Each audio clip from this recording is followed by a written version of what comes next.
which covers availability management, service continuity management, and security management. And then customer and supplier relationship management, which is all about managing those service levels with customers in the business and suppliers, and looking at the financial aspects of that. And I think that those will provide a good groupings of qualifications. We've decided deliberately not to include capacity management in a cluster because it's a discipline which tends to be much more of a specialism on its own, and so we're not clustering that one with any other. And then we'll move on to the higher level qualification, the Manager's Certificate in IT Service Management, which is, as I say, it's recognised worldwide, very popular, and many employers now look for their senior managers and even not so senior managers in IT service delivery and support areas to hold this qualification. It's delivered normally through 2 5-day training courses and often a revision day or 2 after that, and then 2 3-hour written exams based on case study. Quite tough to pass, but lots of people hold this qualification. And it's definitely one of the things which managers around the world more and more are expecting their staff to hold. So that's IT service management and infrastructure, very exciting area to my mind, and a very exciting quadrant. Right. Now I'm going to hand over to Sue Cullen, who's going to talk about legal, compliance and security qualifications. Thanks. Thank you very much indeed. And before we hand over to Sue, it's just worth sort of reiterating where we are. We've seen about half of the bullseye or the portfolio at this stage. Really, we're seeing a very different way of working with ISEB qualifications in the way we've presented our qualification set. And we hope you see as we build up the quadrants and our colour zones that we're starting to show the holistic view, a very rare view in our industry because we take a very wide church across the IT profession. We're not only specialising in any specific area, but as you'll see from all of the quadrants together, that we bring together all of the aspects of IT and IS professionalism. So to take us on the further journey in our next quadrant, let me hand over to Sue Cullen. I do get asked from time to time, why is ISEB doing an exam on this area of the law? And I think the answer must be the historical quirk that under the old data protection law, the old 1984 Act, it was all about computerized information. Organizations were naturally, 20 years ago, very frightened by this and thought, well, perhaps the IT people can sort that out because it's computer stuff. And that was why it fell to the IT professionals to be data protection experts, because they were the people dealing with this stuff. Data protection and, for that matter, IT professionals have moved on a lot in the more than 20 years since then, and so has the course and so have the qualifications. So it's a specialised area of information law which affects both the public and private sector, and just about every organisation worth its salt needs to have either a dedicated data protection officer, I'm that officer for Pinsent Masons, or at least some expertise in data protection because they've got to deal with it.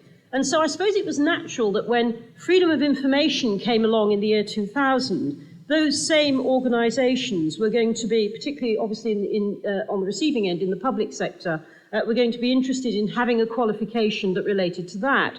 And ISEB have provided it. We have a course that mirrors in many respects the established data protection course. It's the ISEB Certificate in Freedom of Information. Again, it's about 7 days worth of lectures and workshops. You can make it sort of shorter or longer. We've tended at Pinsent Masons to put in additional tutorials and debriefs because it helps the examination candidates.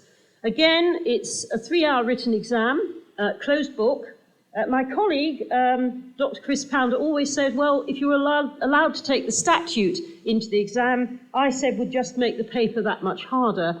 And certainly in freedom of information, it is a very tough paper. It's got a higher pass mark than the data protection exam. So we have those two very well established now qualifications in very specific aspects of information law. And what we've now got, it's a brand new course, it only started this year, is the Certificate in IT Law, which covers, it's a shorter course, it's about 3 days worth. I've always argued it should be longer because you don't get enough time, but there we go. It covers the basics of contract law, which is what I was teaching yesterday.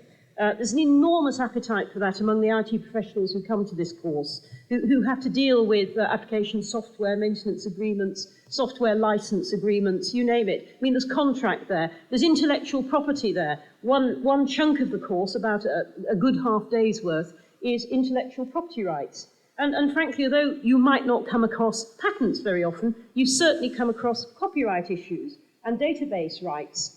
What about accessibility? All organisations are subject to disability discrimination law. What about the web accessibility guidelines? Is your website accessible to those with, for example, visual impairment? There are lots of standards out there. This training, among other things, specifically focuses on what organisations can do to comply with those legal standards. And as I say, there is a tremendous appetite among those who come to the courses actually to get their hands on the information about that tells them what they can do, what they can set up back in their own organisations. Other aspects of the Foundation Certificate in IT Law include things like evidence. That may not sound very exciting, it may sound very legalistic, but one of the things about evidence is increasingly the material you're going, if you sue or are going to be sued, if you're defending litigation, increasingly a lot of the evidence you're going to want to bring will be in some kind of electronic form. And how are you going to prove its authenticity? How are you going to prove that it wasn't tampered with? How are you going to prove that an email sent from my laptop actually was one that I sent? There are standards out there in the evidence element of the Foundation Certificate in IT Law. Those are the standards that we teach to. You can see that the shorter course, this 3-day course for the IT Law Certificate, is obviously, you have to be a lot briefer on the various aspects of the law that are specifically addressed in that course. It's a 1-hour exam, which is multiple choice, and that's an achievement. It's very difficult to write multiple choice questions in a subject as imprecise in some ways as the various elements of the law that we teach. But it does link quite closely in to what IT professionals actually have to do, and also to other elements in those two courses I mentioned earlier. For example, in data protection, as many of you I'm sure will be aware, the 7th Data Protection Principle contains a proactive obligation on all of us to take measures to deliver lawfulness and security. And what you really want to know is, well, what do we have to do to deliver that? It's a legal requirement when the information concerned is data protection, but how is it different from any of the other information that's central to your business? If you comply with the data protection standards, then you're probably delivering adequacy and adequate security for the rest of the business.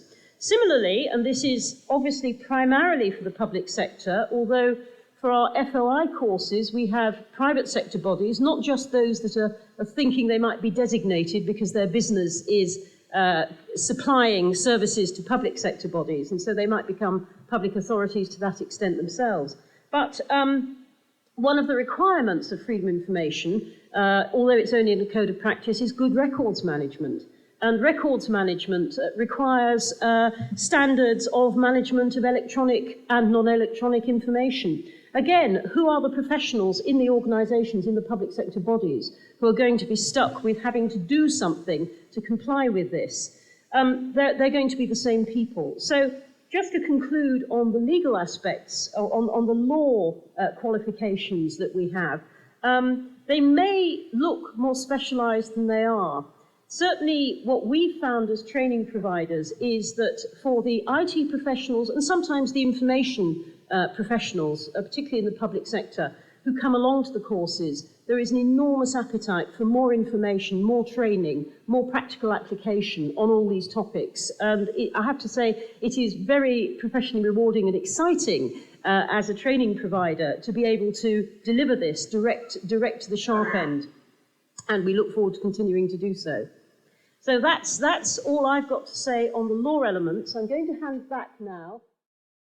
That just leaves security, doesn't it? Just as a final bit. It is a natural progression, I think, from talking about data protection and freedom of information to actually keeping the information secure, making sure we don't lose it, etc. The focus, I think, within ISEB is often about information security. This particular quadrant, if you like, of the wheel has got 2 qualifications in it, but I think they look very likely to be the basis of more going forwards. I think also the one that Sue talked about with law is likely in time to have a little bit more on contracts and procurement. So I think one of the things we've got is to ask you really to give us some feedback on what things need to fit in to complete the wheel a little bit. But in this area here, the qualifications again are based on best practice, but one of them has been around for a very long time and one is very, very new and literally in the last few weeks has just been announced. They basically cover confidentiality of data, integrity and availability, and provide a grounding that can be taken forward to specialists yet again. And like the foundation, yet again, I suppose we find ourselves saying the same thing. It's very difficult to act as a professional, I'm coming on to professional in a minute, within the industry without having the understanding of some of the basics of security and some of the basics of the legal thing. I mean, it's all very well building things properly and coming up with great ideas, but kind of ending up in jail over it on the legal side or ending up with no data because the security hasn't been adequate is just not acceptable. I think it's probably worth just looking at the 2 qualifications in this area. As I say, we're building on them. The one that's been around for a long time, we looked at it and it was a bit strange. I mean, I might as well share this with you. We had the 3 levels of which to talk about it being: foundation, practitioner and higher, and actually we considered all 3 of them for it. It turned out that because of its breadth of coverage and its base on which we can build further, it's actually best to be a foundation certificate, and that gave us the opportunity to take one of those forward, one of the areas forward. And the first one we've done is information risk management, a particularly important area, I would say. And so that's the first one to grow out of this foundation, and we would expect in time either some more to come along in here, but probably more significantly, again, as I lead into the stuff on professional anyway, which I'll do in a second, is if somebody is an information systems security professional, for example, moving beyond the higher level, they would need to have a combination of these qualifications and others from the whole portfolio that we've seen going forwards. But probably more significantly, I think other people would need these too. Don't want to say any more about that one. We've covered the journey around the wheel. I just wanted to finish that last one off for completeness. So we're going right the way round now, and you'll probably be quite pleased to know that we've only got one more bit of this to do, and then a little bit on internationalisation. The last thing I want to do is for 5-10 minutes or so is just pick up on the word that's been used probably more than any other today and is probably used more often in our working lives this year than ever, and that's the word professional and what it might mean to various people. As has been mentioned already, there's quite a big initiative within government, within a lot of the membership organisations, and in the profession, whatever that might mean. It's been happening quite a lot recently, and ISEB wants to take its sort of place in that, mainly because these sorts of qualifications have always been aimed at people who would be, I'm still going to use it in quotes at the moment, but I'll stop doing that in a second, professional, because we need to look at what we mean by that. So the wheel picture that you've all seen today and the one that you'll be able to take copies away of and that's on the website doesn't actually talk about professional, because professional to us is obviously a lot more than simply qualifications. Qualifications are an important part of it, both in terms of breadth and depth. I think the most important thing is to consider that actually it's probably job role based in some way.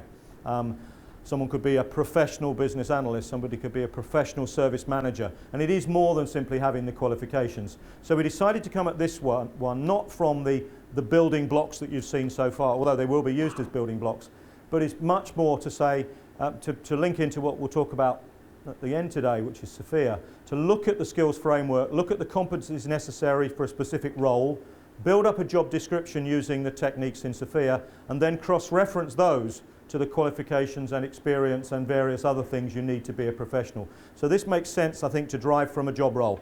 And I fundamentally know that every organisation has the same job title for different jobs. So we need to look within organisations about what they need for someone to do the job in their organisation. It might be because you're a small company, it might be because you're a large company, the role may be different. But we think with the qualifications we've got the building blocks. But it's nowhere near enough. To me, professionalism, yes, it's a journey. I would hope that the moment anyone starts their career, they act in a professional way. That is not the same as saying that they have reached professional status. We only have to look at doctors, lawyers, accountants, and the various other professions to see that it takes a little bit more to get to that level. And there's a lot of things spinning around about in this area. We think there are at least 5 things, 5 aspects to this. And what we've done today is only really talk about one of those, where the ISEB qualifications can take their place in the 5 things you need to have to be and to act and to be employed as a professional. So you can see on there, that one is the one about your own specialism and knowledge of other disciplines. The immediate thing there is that we may have worked our way through the wheel to the higher level in a discipline. Now is the time to look around the rest of the wheel and say, what else do I need to know about if I'm going to advise people or work with people as part of my job? So we would expect at least the minimum as an ISEB professional in any category to have the higher level qualification in their own discipline and probably a smattering of others. Right? That's just the specialism part. The other things that we think you need as a professional, not just us, but the whole of the BCS and the Professional IT Alliance, is application, the ability to use what you have learnt with experience, etc., and have some sort of proof of that experience and hopefully having carried that out well. Leadership and mentoring, so feeding back into the job that you do, being available to help more junior people with their understanding of topics and actually mentoring and showing leadership within the chosen sector that you've got. Obviously, I guess, hardly worth mentioning, but very important, interpersonal skills, which depending on the role you've come up through in the wheel, you may well have already got, but again, fundamental at the professional level. And finally, ethics and signing up to some code of conduct that shows that you're working in an ethical way. The other bit that's on there, that's true of any profession, I suppose. We talk about IT, some people talk about IS, some people talk about ICT, and actually none of those letters really cover the spectrum that we've talked about today. Is a business analyst part of the IT profession? Yes, I think it is. I think they are. Service manager, legal. The IT profession has got broader and broader as new roles have come along. And many of us believe now that the IT, instead of standing for information technology, should be information and technology. 2 separate things, both of which you need to have and harness in your organisation to get business benefit. With those 5 things, obviously there is more to it than simply collecting qualifications. But on the qualifications side, we did a bit of a survey early on in this process, about 6-8 months ago. We've had a couple of workshops, we're still working on it. This was the list of job roles that seemed to come out. Now we did a very scientific survey on this and they came up with exactly the same result as we did by flipping open computing and counting the job adverts. Right? So pretty much these seem to be the main ones that are in there. The ones in bold are the ones we picked to start working on first. And actually we picked one of those to do a proof of concept which is currently underway, which is business analysis. So the ISEB professional in business analysis, still going through proof of concept. 3 employers are currently doing this with what we believe is the right framework, but at the end of proof of concept we may well be proved wrong. We may have to add things, we may have to subtract things. In this case, but it would be true of any other job role you picked, we expect you would have to have the qualification, the higher level qualification in your own discipline. In this particular case, the diploma in business analysis. It's already been mentioned. We talk quite a lot about which foundations you would need to have to support this, because at professionalism level it can't just be about depth in your own subject, it has to be about breadth of understanding. In the end we picked up a little bit more than this, but we did think project management was pretty fundamental as at least an underlying knowledge skill for a business analyst. And certainly the new IT-enabled business change made tremendous sense as something a professional BA would have.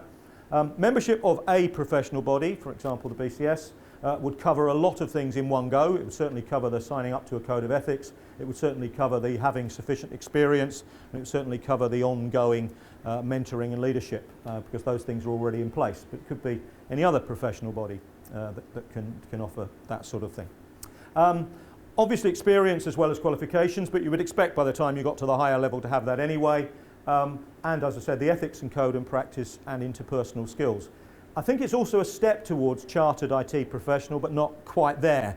In many cases it would be far enough, but we are saying here that this is the ISEB professional who's come up through the ISEB route. Back to the list of job roles, the whole point I think of this professional level and the wheel itself is that somehow these roles must no longer be seen as independent. They all have to be integrated together to allow your organisation to deliver benefits from information and technology. So it's no longer an option really to have these people working in silos. They do need to somehow coordinate, and we think that this whole idea of the professional will do that.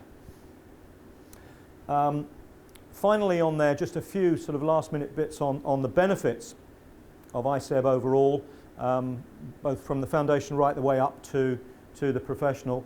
I think there's a whole bunch. It took me a long time myself to realise what the breadth was, what the depth was, and there were pieces hidden away that kind of nobody knew about. There were times when I wasn't quite sure when we were doing this work whether that ISEB was the best qualification for anyone in the information systems profession or just a well-kept secret. And I hope it was the first of those, and I hope this is today part of making sure it's not the second of them. It is vendor independent. It doesn't try to touch the technical skills and competencies that might come from any particular vendor. Very much information systems and groundwork in there.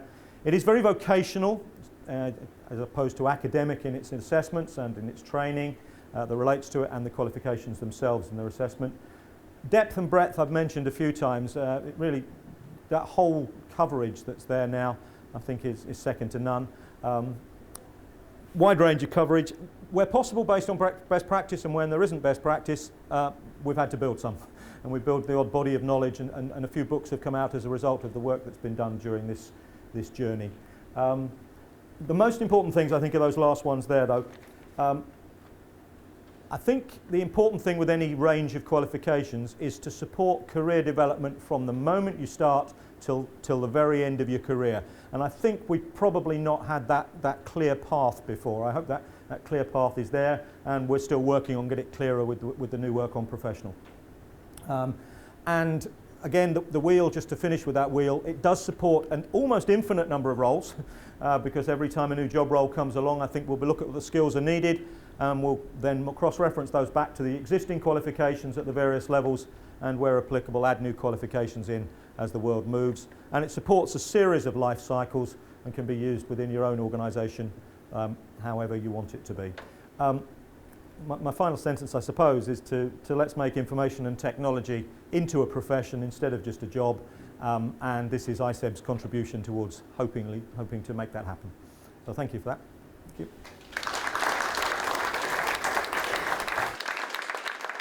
Congratulations to my colleagues in ISEB for a successful launch of their new portfolio. And I have some more good news for you. All ISEB qualifications are mapped to the Sophia Plus standard. And why is that important?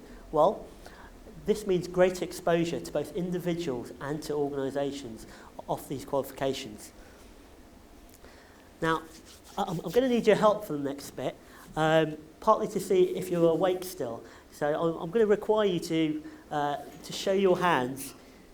If you have any interest in one of the following, or if you are involved in these topics, please put your hand up. Anyone there? Anyone? Okay, well, thank you very much. Sophia Plus is revolutionising all of these topics here, all of these pointers here, skills assessment, professionalism in IT. Sophia Plus is the most established and widely adopted IT skills and training and development standard out there. At its highest level, it is the government-backed skills standard and supports the government IT competency framework. Now, for those of you involved in professional development, you'll probably recognise this, that these are the stages of a structured professional development scheme. Now, I emphasise the word structured because it's very important to separate the organic approach as opposed to the focused, well-planned approach. Now, in the organic opinion, if professional development is all about managing your career and your learning, isn't that something we all do every day as working professionals, as part of our day-to-day experiences? Don't we go to work, attend that occasional training course, and aren't we developing ourselves? Well, absolutely yes. But think of it as the difference between actively pursuing learning and skills and sitting down and letting learning skills come to you. So Sophia Plus is absolutely crucial to each of these stages, including skills management and career development, developing skills within organisations. Now, just jumping back to skills management there, does anyone know which industry has the highest staff turnover? Anyone? Anyone has to guess? Is it your industry? No, which industry? I've got a little prize here as well. Can anyone guess which industry has the highest staff turnover? IT. Good guess. Sorry, what was that? Help. He's one of our company's directors, you see, so I did have to give that to him. Actually, the correct answer is call centres. Call centres have the highest turnover staff. Staff cite the inability to answer questions as demoralising, and hence they leave. Isn't it amazing how, as organisations, we spend tens of thousands of pounds trying to understand customer needs, but very little when it comes to matching our employee skills to those needs. So where does Sophia and Sophia Plus come into it? Well, Sophia stands for the Skills Framework for the Information Age. Essentially, it defines the typical roles within IT and the skills needed to fulfil those roles. Now, these skills are grouped into categories of work. So you have a two-dimensional model of categories of work against levels of responsibility. And Sophia is promoted by a foundation of which BCS is a member of. You also have Sophia Plus. Sophia Plus is the Sophia model with detailed training and development. So for each Sophia skill, you have 8 additional skills resources, and for each Sophia task, you have 6 additional task components. So a task is where a skill meets a level of responsibility. That's called a task. And that makes it a 3-dimensional model. And because it's a 3-dimensional model, it's easily browsed using HTML software. And BCS has developed a number of tools around Sophia Plus to aid professional development. And we do have a lot of organisations, particularly in the public sector, who are using these tools built around Sophia Plus. You can see there the House of Commons is currently using a tool called Career Developer to develop the IT skills of its workforce. And what this means is that they're using development cycles which are built into the software. And using the software, they can pinpoint the necessary qualifications for each level. So what do these people say about using a structured professional development scheme? Well, now the individual for the first time has an opportunity to realise a rewarding career. We have seen the improvement in the way people work as a result of the scheme. And my favourite quote, at senior management level, Career Developer, which is a BCS professional development scheme, ensures I advance my skills in aspects including finance, strategy, policy making, and understanding the culture of the organisation to ensure I continue to do my job effectively. And that's by Anne Moyes, the head of the IT profession of the Scottish Executive. Believe me, if you're not mapping your qualifications to the Sophia Plus standard, your competitors are. So if you'd like to find out more information, a very short presentation, if you'd like to find out more information about the Sophia Plus standard, but also to gain free access to the high-level Sophia standard, you can visit this website. It's bcs.org/Sophia Plus. Or if you have more detailed questions, please feel free to email me. Thank you.